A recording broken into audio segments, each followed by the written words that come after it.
সমাজকে এই নিয়াত করতেই হবে, আদারওয়াইজ আপনারা সামনে ভয়ঙ্কর বিপদ দেখতে পারবেন। এমন ভয়ঙ্কর সিচুয়েশন আসবে যেটা কল্পনাতেও নাই এই মানব জাতির। কি আসবে সেটা নিয়ে আমি আসলে আপনাদেরকে ভয় দেখাতে চাচ্ছি না। আগামী বিশ্বের ভবিষ্যৎটা ভালো না।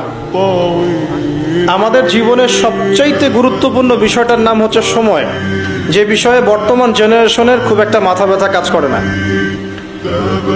কোনো ব্যক্তি যদি তার হায়াতে তার সময়ের মূল্য বুঝতে পারে প্রকৃত অর্থেই, সে কি কখনো ঘন্টার পর ঘন্টা রাস্তাঘাটে আড্ডা মারতে পারে, অনলাইনে সময় নষ্ট করতে পারে, চায়ের দোকানে আড্ডা পিটাতে পারে, বান্ধবীর পেছনে সময় ব্যয় করতে পারে, টিকটক নিয়ে ব্যস্ত থাকতে পারে?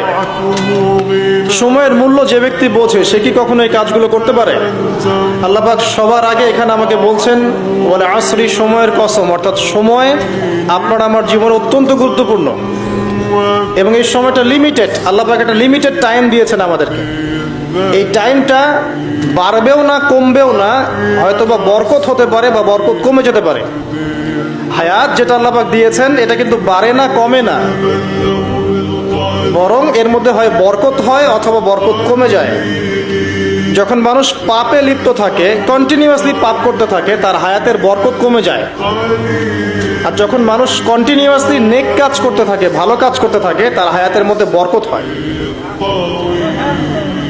এবং বরকতময় সময়গুলো খুঁজে খুঁজে বের করে যদি কেউ আমল করতে পারে, যেমন শেষ রাত তাহাজ্জুদের সময় একটা বরকতময় সময়, ফজরের নামাজের পরের যে সুবহে সাদিকের যে সময়টুকু, ইশরাকের সময়, চাষতের সময়, এগুলো বরকতময় সময়। আসর থেকে মাগরিবের সময় বরকতময়, হজের সময়গুলোতে বরকত আছে, রমাদান মাস বরকতময় মাস, লাইলাতুল কদর এবং শেষ 10 রাত বরকতময়, জিলহজের প্রথম 10 দিন বরকতময়, আরাফা আশুরা বরকতময়। এগুলো খুঁজে খুঁজে বের করে যে ব্যক্তি আমল করতে পারে তার হায়াতে বরকত হবে ইনশাআল্লাহ। এক কথায় আল্লাহ রাব্বুল আলামিন সময়ের কসম কেন করছেন? আপনাকে আমাকে এটা বোঝানোর জন্যে যে সময় আমাদের জীবনে সবচেয়ে বেশি গুরুত্বপূর্ণ।